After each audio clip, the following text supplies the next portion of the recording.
चमार जाति अपने आप में एक गौरवशाली इतिहास है। इतिहासकारों ने इन दोनों शब्दों का मतलब गलत ही निकाल कर रख दिया है और हमारे चमार भाइयों को भ्रमित करके सिर्फ आपस में फूट डालने के अलावा कोई भी ऐतिहासिक कार्य नहीं किया है। यह जो दो शब्द चमार और जाति है, वास्तविक इसका अर्थ कुछ और ही है, लेकिन किसी कारणवश हम इसका मंथन नहीं कर पाए।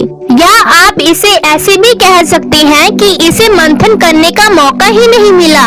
लोगों ने जो हमारे बीच चमार जाति सूचक शब्द को लेकर जो कई प्रकार की भ्रांतियां फैलाई, हम उनमें ही उलझ कर रह गए और समाज के सामने अपने आप को ही नीच और घृणा की दृष्टि से देखने लगे और समाज के सामने अपने आप को कमजोर महसूस करने लगे। दोस्तों, हमारी जाति कोई नीच जाति नहीं है। इस जाति के मुकाबले पूरे विश्व में कोई भी शक्तिशाली और पावरफुल कौम नहीं है जिसका दबदबा पूरे विश्व भर में है।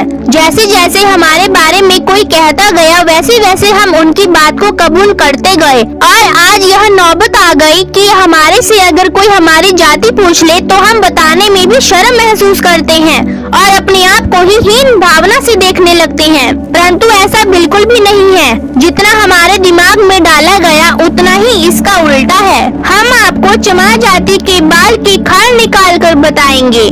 बस आप इस वीडियो के अंत तक अवश्य बने रहिए।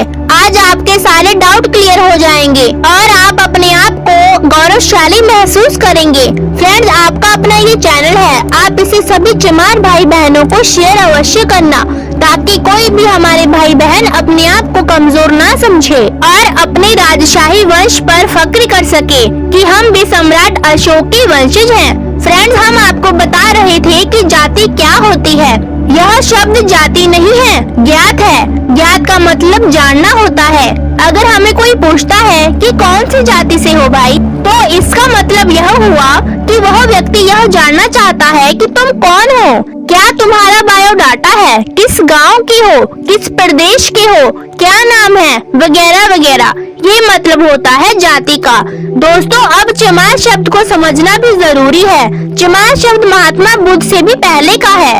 महात्मा बुद्ध से पहले 27 भिक्षु हुए थे और 28वें भगवान बुद्ध हुए। यह चमार शब्द उससे भी पहले का है।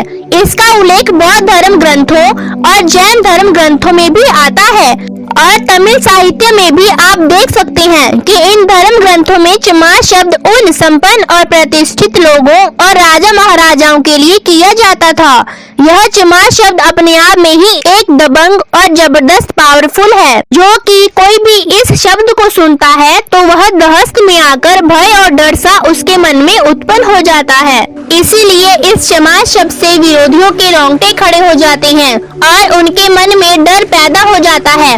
अशोक सम्राट ने कलिंग का युद्ध जीतने के बाद बौद्ध धर्म अपना लिया था, जिनका अशोक स्तंभ 4 मुंह वाला शेर है। इतिहासकारों का मानना है कि सम्राट अशोक इतने शक्तिशाली थे कि 4 शेर भी मिलकर उनका मुकाबला नहीं कर सकते थे। फ्रेंड्स, अगर हमारे सामने कोई शेर का नाम भी ले ले तो हम तुरंत कांपने लगते हैं और हमारा दिल तेजी से धड़कने लगता है। बस इसी तरह ही यह चमार शब्द भी जब विरोधी सुनते हैं तो कांप उठते हैं और अनाप शनाप बोलने और करने लगते हैं। लेकिन हमारे चमार भाइयों को डरना नहीं है, डट के मुकाबला करना है। सम्राट अशोक की तरह ही हमें भी सफलता हासिल करनी है। सम्राट अशोक के समय इन चमार सम्राट अशोक की दहशत और दबदबा था कि विरोधी आज भी कलिंग युद्ध को अपने अंदर से नहीं निकाल पा रहे हैं। इसीलिए तो कहते हैं कि चमार अछूत है। कहने का मतलब यही है कि अगर चमार को किसी ने छू लिया तो उसकी हड्डी पसली कर देंगे। इसलिए कहते हैं कि हमें छूना नहीं है। फ्रेंड, इसीलिए चमार का मतलब शेर यानी जबरदस्त पावरफुल बब्बर शेर, जिसकी दहाड़ से पूरा जंगल थर-थर कांप उठता है, जिसका साक्षात चिन्ह राष्ट्रीय ध्वज और अशोक स्तंभ है, जो 4 मुंह वाले शेर हैं। इसीलिए चमार भाइयों, घबराने की आवश्यकता नहीं है। आज भी हमारे ही पूर्वजों का सिक्का इस देश में चलता है। जरूरत है तो बस शांति पूर्वक अपने लक्ष्य की तरफ बढ़ने की और सफलता हासिल करने की। बस हमें अपने इस चमार शब्द को अपनी कमजोरी नहीं, ताकत बनाना है। चमार शब्द का मतलब ही राजा महाराजा होता है और उन राजा महाराजा की आन और शान होने के कारण उनके वंशजों को भी तो चमार ही कहेंगे। हमारे पूर्वज पढ़े लिखे न होने के कारण विरोधियों ने चमार शब्द को चमड़े से जोड़ दिया और मनगढ़ंत बातें लिखने लगे और चमार भाई उसे ही सच मानने लगे। परंतु इस वीडियो में उतनी ही सच्चाई है जितनी भगवान बुद्ध का प्रमाण होना। इसीलिए फ्रेंड्स, आप अपने इस चैनल को सब्सक्राइब अवश्य करें, कमेंट, शेयर, बेल आइकन जरूर प्रेस करें ताकि आने वाली वीडियो हम आपके लिए नई जानकारी के साथ लाएं। जय भीम, जय भारत, जय बुद्धाय नमः।